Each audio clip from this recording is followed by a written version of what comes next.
Hey, in this video, I'll show you how to fix the Snapchat notifications not working on an iPhone. It's actually a very simple tutorial, so if you appreciate me making this video, make sure you give it a like, subscribe if you're new, and hey, if you have any questions whatsoever around the video, make sure you let me know in the comment section down below. I would love to help you out. So the first way is obviously going on Snapchat, clicking on your profile photo at the top left corner, from there going on settings, going to notifications right here and making sure they're on. This is the easiest way.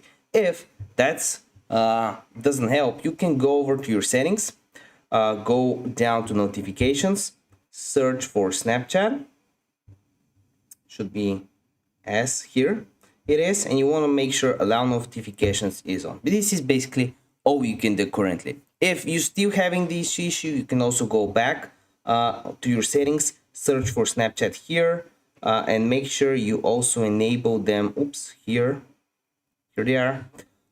Notifications, you want to make sure they're allowed. So that should be it. If this doesn't help, let me know in the comment section. I'll help you out. Make sure you also give this video a like, and I want to see you in the next one. Bye.